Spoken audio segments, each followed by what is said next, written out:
जय झूलेलाल दोस्तों। अॼु असां ठाहींदासीं लूणक। हीअ हिकु रिक्वेस्टेड रेसिपी आहे। लूणक जंहिंखे कुल्फा जो साग बि चइबो आहे। इन जा हेल्थ बेनिफिट्स जाम आहिनि। Rich of omega 3 fatty acids, potassium और घणा ई मिनरल्स आहिनि इन में। त अॼु असां ठाहींदासीं लूणक सिंधी स्टाइल में। जय झूलेलाल दोस्तों, मां मुस्कान आहूजा और तव्हांजो स्वागत आहे मुंहिंजे चैनल हुनर मुस्कान का सिंधी ते। अचो त रेसिपी शुरू था कयूं पिया। हिते मां हिकु जूड़ी खई आहे लूणक। ये लूणक आहे, ॾिसण में मेथीअ वांगुरु लॻंदी आहे, पर इन जा पत्ता जेके आहिनि मेथीअ खां थुल्हा हूंदा आहिनि। इन सां गॾु थोरो सो असां पालक खणंदासीं। हिकु कटोरो अगरि मां पालक खई आहे त 3 कटोरा लूणक हूंदी। इनखे असां पहिरियों चङी तरह साफ़ कंदासीं। जीअं मेथी साफ़ कबी आहे तीअं ॾिसो हिन जा पत्ता जेके आहिनि मेथीअ खां थोरा थुल्हा आहिनि और मेथी वांगुरु ई सेम हिनखे साफ़ करिणो आहे। त चङी तरह धोई करे असां हिनखे साफ़ करे वठंदासीं।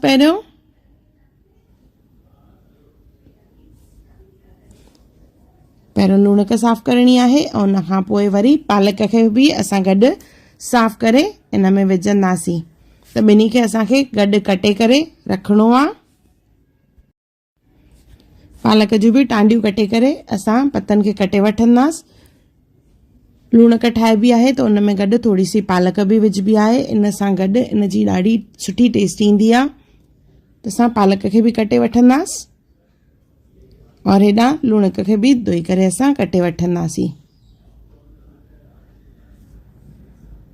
त हिकु बाउल में मां पहिरियों पालक कटी आहे, इन में ई हाणे असां लूणक बि कटे विझंदासीं। और जीअं मां ॿुधायो हिकु कटोरो अगरि पालक आहे त 3 कटोरा लूणक हूंदी।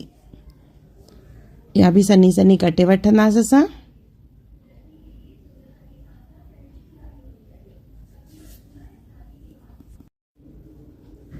लूणक जे पतनि खे बि सनो सनो कटणो आहे, जीअं मेथी खे कटींदा आहियूं तीअं ई। ॾिसो इहे ॿई मां कटे हाणे रखिया आहिनि। हाणे खणंदासीं असां कुकर। उन में विझंदासीं तेल या गिह जो इस्तेमालु कजे। 3 खां 4 चमचा। इन में विझंदासीं 3 बसर बिल्कुलु सना कटियल। तव्हां चाहियो त चॉपर जो बि इस्तेमालु करे सघंदा आहियो। इन में इनखे गुलाबी थियण ताईं भुञणो आहे। बसर जेसिताईं भुञे असां हिन में विझंदासीं सावा मिर्च। गॾु विझंदासीं अदरक, 1/2 इंच अदरक विझणी आहे और 1 चमचो कुटियल थूम। लॻभॻि 8 खां 9 ॻड़ियूं असांखे यूज़ करणियूं आहिनि थूम जूं। खे मिक्स कंदासीं चङी तरह और जेसिताईं बसर गुलाबी थिए तेसिताईं असां इनखे भुञी वठंदासीं। ॾिसो हिन तरह कलर थी वेंदो त हाणे हिन में विझणा आहिनि टमाटा। 4 टमाटा खया आहिनि मां। चङी तरह मिक्स कंदासीं। मिक्स करण खां पोइ इन में विझणा आहिनि सुका मसाला। पहिरियों विझंदासीं इन में लूणु, इन खां पोइ हैड, ॻाढ़ा मिर्च ऐं सुका धाणा। इन्हनि सभिनी खे चङी तरह मिक्स करे बाहि खे थोरो मीडियम रखंदासीं, जीअं टमाटो जेको आहे सिझे और इनखे चिथणो आहे। जीअं टमाटो सिझी वेंदो त पहिरियों चङी तरह मिक्स कंदासीं। बाहि खे मीडियम रखंदासीं, तेज़ बाहि ते। इहो सड़ंदो त असांखे सिर्फ़ु टमाटे खे सिझाइणो आहे। त बाहि खे थोरो मीडियम या स्लो रखंदासीं, जीअं टमाटो सिझे और विच विच में इनखे भुञंदा ईंदासीं। ॾिसो हल्को सो टमाटो सिझी वियो आहे। त हाणे असां लूणक ऐं पालक जेका कटे रखी हुईसीं उहा विझंदासीं।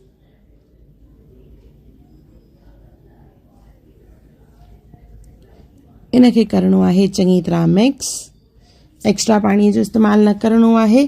लूणक ऐं पालक मां जेको पाणी निकिरंदो उन में ई इहा भाॼी ठाहिणी आहे। त इनखे असां चङी तरह मिक्स करे वठंदासीं। पहिरियों बाहि खे मां सिम ई रखियो आहे। ॾिसो इन मां पाणी निकिरणु चालू थी वियो आहे। हल्को सो भुञी वठंदासीं। जिते टमाटे जा मोटा पीसिस हूंदा उते असां चिथींदासीं थोरो इनखे। और इनखे असांखे ढकणो आहे ऐं 3 खां 4 सीटियूं लॻाईंदासीं।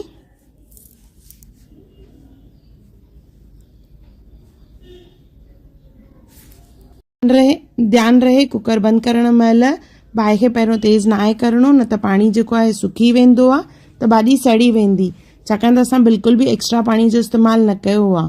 उन ई पाणीअ में असां हिनखे सीटियूं हणायूं आहिनि, लॻभॻि 3 सीटियूं मां हिते हणायूं आहिनि।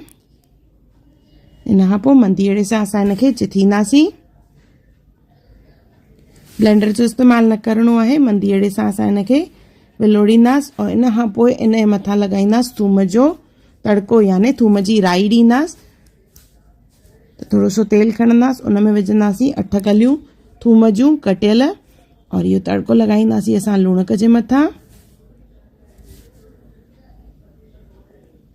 इनखे चङी तरह मिक्स कंदासीं और इहा असांजी गर्मा गर्म लूणक तयारु आहे, जेका ॾाढी टेस्टी आहे। इनखे फुल्के सां या चांवरनि सां खाइजे या डोडे सां, ॾाढी बढ़िया लॻंदी आहे। त हिकु दफ़ो ज़रूरु ठाहियो और मूंखे कमेंट सेक्शन में ज़रूरु ॿुधाइजो त तव्हांखे इहा रेसिपी कीअं लॻी। लूणक सिंधी स्टाइल में, या जंहिंखे कुल्फा जो साग बि चइबो आहे, ॾाढो टेस्टी आहे। और अहिड़ियूं कहिड़ियूं रेसिपीज़ तव्हां मुंहिंजे चैनल ते ॾिसणु चाहियो था सिंधीअ में, त उहे बि मूंखे कमेंट करे ज़रूरु ॿुधाइजो। मूंखे तव्हांजे कमेंट्स जो इंतज़ारु रहंदो और कोशिशि कंदसि त मां जल्दी उहे रेसिपीज़ अपलोड कयां। अगरि तव्हांखे मुंहिंजी वीडियो पसंदि आई हुजे त उनखे लाइक कजो, शेयर कजो और सब्सक्राइब कजो। फेसबुक और इंस्टाग्राम ते मूंखे ज़रूरु फॉलो कजो और मुंहिंजो वीडियो ॾिसण लाइ धन्यवाद। जय झूलेलाल।